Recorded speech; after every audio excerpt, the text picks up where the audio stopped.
कांटों की झाड़ी पड़ी मान लिया, नहीं दिखी तो उस पर पैर पड़ जाएगा, तो फिर पैर में कांटे लग जाएंगे। गड्ढे में पानी भरा है लेकिन अंधेरे में नहीं दिखा और उसमें पैर पड़ गया तो फिर पैर फंस जाएगा, पैर में मोच भी आ सकती है। अगर तुमको वहां प्रकाश की उपलब्धि होती, अर्थात ये सब अंधेरा हो रहा है, अगर प्रकाश है, चांदना है, तो फिर तुमको दूर से सांप भी दिख जाएगा, दूर से तुमको गड्ढा भी दिख जाएगा, दूसरे में गड्ढे में पानी है या कीचड़ क्या भरा है, अगर प्रकाश है वहां पे रोशनी है तो वो दूर से दिख जाएगा, तो फिर आप इसमें नहीं फंसोगे। अर्थात ज्ञान जब हो जाएगा वहां सर्प आदि सब कुछ समाप्त हो जाएगा और आप उससे बचा भी लोगे। इस तरह अज्ञान से गिरना और ज्ञान से बचना यह युक्ति से ही समझ में आता है, विचार से, समझ से, युक्ति से समझ में आता है। जैसे हम अज्ञान में बंध जाते हैं लेकिन जब ज्ञान हो जाता है तो फिर सब अच्छा बुरा समझ में आने लगता है। ठीक इसी प्रकार से शरीर मेरा रूप नहीं है, इस बात को जानता है, ये राग और द्वेष से बचता है। सारे दुखों का मूल कारण राग द्वेष है। और संसार में सबसे बड़ा रोग क्या है जानते हो? ईर्ष्या, एक दूसरे से देख करके जलना। और ये बड़े बड़ी जगह की बात छोड़ के घर में छोटे छोटे बच्चे भी एक दूसरे को आपस में जलते रहते हैं।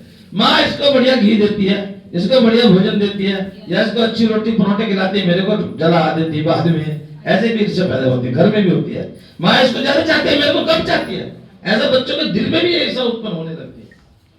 ये ईर्ष्या जो है सबसे बड़ी दुश्मन है। कभी भी एक दूसरे को देख करके जलना नहीं चाहिए, ईर्ष्या नहीं करनी चाहिए। वास्तव में जो हमारे भाग में होगा वही तो मिलेगा हमको। अब हमारे भी छोटा सा आश्रम है लेकिन दूसरों के बड़े बड़े आश्रम है, तो उनको देख करके जलना नहीं चाहिए। उन्होंने ज्यादा मेहनत किया, उनके भाग्य में ज्यादा है, उन्होंने ज्यादा कर्म किया, तो इसलिए उनके आश्रम बड़े हो गए। हमारा भाग्य में छोटा क्योंकि हमने ज्यादा मेहनत नहीं किया, इसलिए हमारे भाग्य में छोटा है। तो अपने में संतुष्ट रहना चाहिए, दूसरे के माल को देख के कभी नहीं जलना चाहिए। कह रहे हैं इस तरह से राग द्वेष अर्थात जलते हुए प्रत्युक्त होकर के धर्म और अधर्म करता है, फिर उसका फल भोगने के लिए मरता और जन्मता है। जब अच्छे बुरे काम करेगा तो फिर उसके अनुसार फल भी उसे ही, इस जीवात्मा को ही भोगना पड़ेगा। कह रहे क्या? राग द्वेष शरीर को मैं माने बिना हो नहीं सकती। दोनों शरीरों को जो अनुकूल पड़ता है उसी में राग होता है, शरीरों की जो प्रतिकूल पड़ता है उसी में द्वेष होता है। जब तक समझते हो शरीर मैं हूं तब तक उसमें प्रत्युक्त राग द्वेष करते हो। वास्तव में आप शरीर तो नहीं होते, आप तो शरीर से अलग जीवात्मा, उसके अंदर जो रहने वाला है वो, लेकिन आप लोग शरीर समझ बैठते हैं। जब पता लग गया कि मैं शरीर नहीं हूं तब शरीर के अनुकूल चीज में राग द्वेष कैसे करोगे? जब तक आप शरीर समझ रहे कि मैं शरीर हूं तब तक तो करेंगे, लेकिन जब आपको पता लग जाए शरीर नहीं है, मैं तो शरीर में रहने वाला हूं, अरे कमरा मेरा नहीं है, इस कमरे में मैं रहने वाला हूं, इसका किराया देता हूं, रहता हूं, तो फिर कहां राग द्वेष हो जाएगा? है किराया दे रहे। इसी तरह से क्योंकि प्रवृत्ति के प्रति कारण ऐसा हो ऐसा न हो, ये आग्रह है। लोग आप भी सोचते हैं, हम भी सोचते हैं। कल भी मैंने सोचा एक बात बताने के लिए, लेकिन हम तो बता भी देते हैं। तो कल मैंने देखा थोड़ा खर्चा वर्चा का हमारा आमदनी नहीं हुई, तो हनुमान जी से मैंने सुबह सुबह कहा, मैंने 2,000 रुपए का जुगाड़ तो कर ही लेना, आज खर्चा खत्म हो रहा है। और आप हैरान नहीं हो गए, 2,000 तो हमारे गुरु भाई उसने भंडारा किया, 11:30 बजे आया भोजन के लिए, आपको भोजन वहां करना है जी। मैंने चलो बहुत अच्छी बात है। दक्षिणा एक साधु को उसने जितने भी संत थे वहां सबको 2,000 रुपए दिए। बजाय हो हनुमान जी को एक नहीं देती है। तो कभी कभी वाणी ऐसी भी हो जाती है, आप भगवान से सच्चे दिल से जब मांगते हो ना, आपने भी घर में देखा होगा, कुछ सोचा होगा हमारे ये हो जाए, तो भगवान जब सच्चे दिल से सोचा रहा आपने, तो तो वो हो भी जाता है। आप कभी सोचो हमारे घर में फ्रिज आ जाए तो कोई ना कोई ऐसा चक्कर चल जाएगा, घर में फ्रिज आ ही जाएगा, या कुछ और जो भी कोई चीज नहीं सोचते भाई टीवी नहीं है चलो घर में टीवी आ जाए, पैसों का कहीं बंदोबस्त नहीं हो रहा तो कैसा ना ऐसा कोई भगवान जुगाड़ कर देता है कि घर में टीवी भी आ जाता है। लेकिन भगवान पर भरोसा होना चाहिए, तभी तक सारी प्रवृत्ति और निवृत्ति होती है।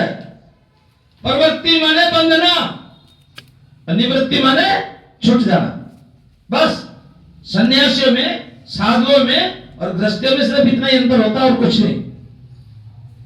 जो गृहस्थी होते जानते हुए भी घर बार छोड़ के जाना पड़ेगा, बच्चे सब छूटेंगे, नहीं फिर वो उसमें बदले रहते हैं, प्रवृत्ति रहती है।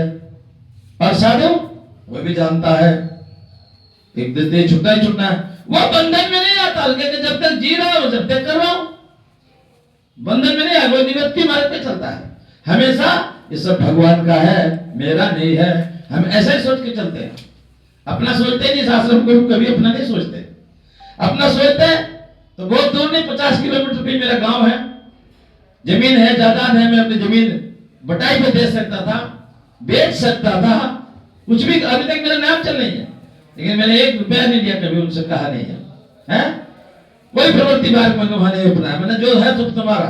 अगर मैं साधु बनाऊं और साधु बन रहा हूं तो फिर इस भगवान पे भरोसा करूंगा, चाहे भूखा रखे चाहे छका। और आपके सामने और मजे की बात है, अगर एक तरह से देखा जाए तो मैं उनसे लाख कर्जे चाहूं, वो कर्जे बने पड़े, हालांकि 2 ट्रैक्टर है, उसके बाद भी उनके यहाँ पैसे की हमेशा कमी पड़ी रहती है। और यहाँ पे हम तो खुद भी अच्छा खाना पीना करते हैं और अच्छी तरह से रहते हैं, अच्छे कपड़े पहनते हैं, और जो हो सकता है तो दूसरों का भला भी करते रहते हैं। साल में 2-3 भंडारे भी कर ही देते हैं। तो ये सब कहां से? अर्थात जब भगवान पे भरोसा हो गया तो फिर भगवान सब अपना काम अपने आप ही करता है, अपने ऊपर रखो ही मत तो कुछ भी जो भी है। अरे मान हो तो अपमान, मान हो तो भगवान का, अपमान हो तो भगवान का। तो क्या एक बार आप दिल से भगवान के विश्वास करके, भगवान के अर्पण अपने आप को करके देख लो, इससे धर्म फिर आपका सब कुछ ठीक हो जाएगा। इसी शब्दों के साथ आज का सत्संग को विराम देते हैं। भजमन